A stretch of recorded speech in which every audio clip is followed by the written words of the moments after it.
ओम नमः शिवाय। आज एक अपने बहुत ही क्लोज रिलेटिव थे, उसके यहाँ पे जाना हुआ तो वो घड़ी मैंने देखी। तो घड़ी के अंदर उसने बहुत ही मर्म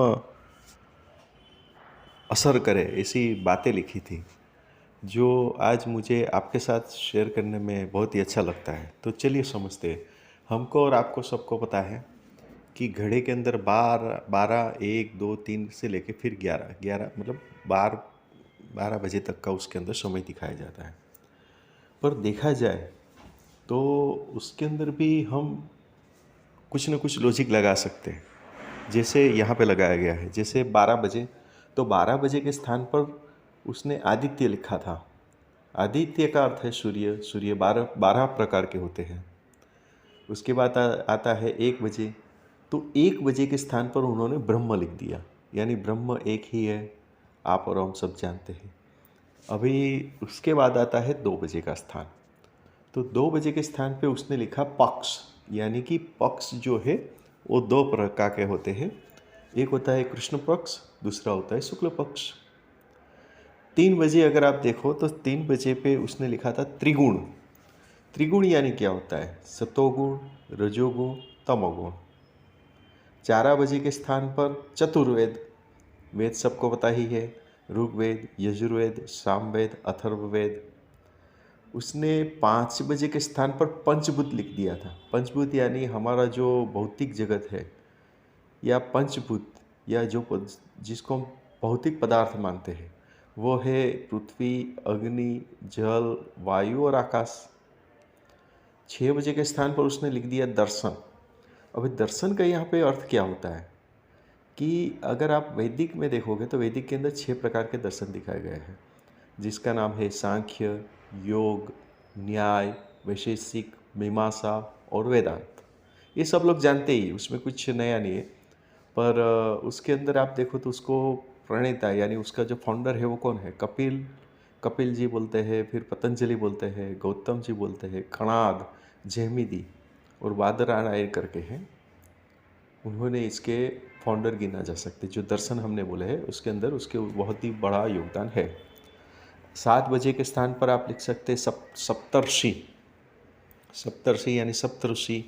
हम सबको पता है कश्यप, अत्रि, भारद्वाज जी, विश्वामित्र, गौतम, जमदग्नि, वशिष्ठ ऋषियों, ये सब जो नाम है हम लोग जैसे भी जानते ही हैं। 8 बजे आप लिख सकते हैं अष्टांग योग।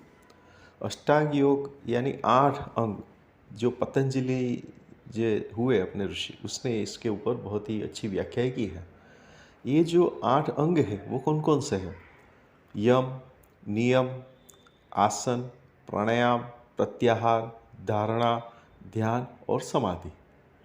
9 बजे की जगह पे आप लिखिए नवनिधि। नवनिधि यानी एक्चुअली देखा जाए तो वो कुबेर के खजाना के ऊपर रिलेटेड है, ऐसा कुछ हम एज्यूम कर सकते हैं। तो वो नवनिधियाँ कौन कौन सी है? तो एक है पद्म निधि, महापद्म निधि, नील निधि, मुकुंद निधि, नंद निधि, मकर निधि, कश्यप निधि, शंख निधि, खर्व यानी कि मिश्र निधि। 10 बजे के स्थान पर आप लिख सकते हैं दिशाएं। दिशाएं के बारे में भी हम सब लोग जानते ही है, 10 दिशाएं बोलते हैं, यानी कि 10 जगह है, दिशा है। दिशा अगर गिनी जाए तो कुल मिला के 10 है। तो वो भी आप सब लोग जानते हैं, फिर भी एक बार बता देते। उद्व, ईशान, पूर्व, आग्नेय, दक्षिण, नैऋत्य, पश्चिम, वायव्य, उत्तर और अधो। ये 10 दिशाएं हैं, जिसके बारे में लगभग लगभग हम सब लोग जानते ही हैं। ठीक है। 11 बजे के स्थान पर आप लिखिए रुद्र। रुद्र का अर्थ होता है शिव के प्रकार, यानी शिव जो है अपने उसके शिवांश जो है वो 11 प्रकार के हैं, ऐसा शिव पुराण में भी दिया गया है।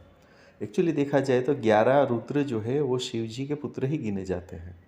और ये मुझे ऐसा लगा कि आपको कुछ ये नया जानने को मिलेगा, और हम चाहे तो हम ऐसे ही करके कोई भी चीज़ को इजीली याद रहे, या किसी और को भी इंफॉर्मेशन शेयर करनी हो तो ऐसी लुक्रेटिव जगह पे या रिमार्केबल जगह पे लिख के हम उसको शेयरिंग कर सकते हैं।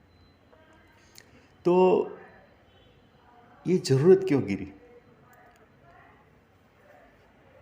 आप कोई भी टॉपिक ले लीजिए, कोई भी सब्जेक्ट ले लीजिए, उसके अंदर आपको पता चलेगा कि हमारे शास्त्र के अंदर उसके अंदर पूरा का पूरा विवरण साबिती के साथ दिया गया है।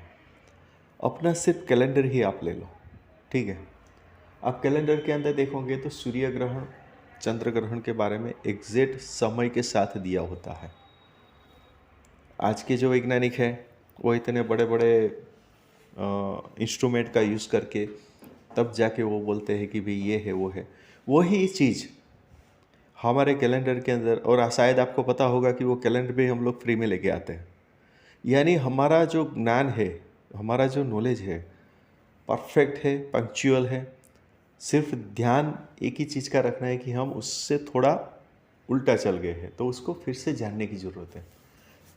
अभी मेरी बात हुई, ये टॉपिक क्यों छेड़ा उसके बारे में बात करता हूँ। तो अभी मेरी बात हुई तो उस टाइम पे ऐसा हुआ कि शायद उनको नहीं पता था, नहीं फिर मुझे स्ट्राइक भी हुआ कि लगभग लोगों को पता नहीं है कि जो हम कैलेंडर का इस्तेमाल करते हैं इसके अंदर लिखा जाता है विक्रम संवत।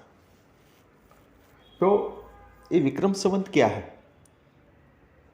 तो मैंने पूछा उसको कि विक्रम संवत क्या है, तो बोले नहीं वो तो पता नहीं, मैंने तो इसके बारे में कभी गौर ही नहीं किया। तो मैं ये बताना चाहता हूँ कि विक्रम संवत यानी किया कि राजा विक्रमादित्य हो गए, उन्होंने एकदम इसी तरह से जो आम पब्लिक है उसको पूरा का पूरा साइंस उसके रूटीन लाइफ में कैसे आ जाए, उसके लिए उसने ये सब कैलेंडर के रूप में, यानी हम जिसको हम चौघड़िया बोलते हैं, उसके रूप में हमें देने की कोशिश की। एक कम बीज, हालांकि ये पहले से था पर इजी वे में हमारे पास आए ताकि हम उसको याद रख सकें। और हम लोग हैं जो आज की डेट में अगर पूछा जाए कि सपोज करो कि आज 10 तारीख है, जनवरी महीना 23वां साल है, ठीक है। और अगर उसको हिंदी या गुजराती में पूछना चाहे कि आज कौन सी तिथि है, पक्ष कौन सा है, तो शायद हो सके कि उसको पता ही ना कि ये क्या चीज़ है। तो कहने का तात्पर्य क्या है, थोड़ा कैलेंडर में भी ध्यान दीजिए। जो आपको मुफ्त में आपके घर पे पड़ा है वो ऐसे ही नहीं। और अभी तो एक बहुत ही अच्छा काम शुरू हुआ है कि आप व्हाट्सएप पे भी देखिएगा तो आज का दिन, आज सूर्योदय कितने बजे होगा, सूर्यास्त कितने बजे होगा। आप यही चीज़ अगर आप साइंस को पूछोगे तो उसने कितना खर्चा करके वो वही वेरीफाई करेंगे, हाँ बात सही है कि आज इतने बजे वो सूर्योदय हुआ था, सूर्यास्त हुआ है, ठीक है। वही चीज़ हमें फ्री में अपने घर में अपने कैलेंडर में एज पर आवर शास्त्रोक्त मिलता है। हमें उसकी इम्पोर्टेंस ही नहीं है, ठीक है। तो उसमें थोड़ा सोचने की कोशिश करिए, जानने की कोशिश करिए, तो आपको पता चलेगा। और बैक टू होम बोलते हैं उसको हम, उससे जितना जल्दी हम इसके अंदर अपनी संस्कृति में आ जाए वो हमें ही फ़ायदा है, हमारे बच्चों को फ़ायदा है। तो आशा करता हूँ कि आज का ये टॉपिक भी आपको अच्छा लगा होगा। ओम नमः शिवाय।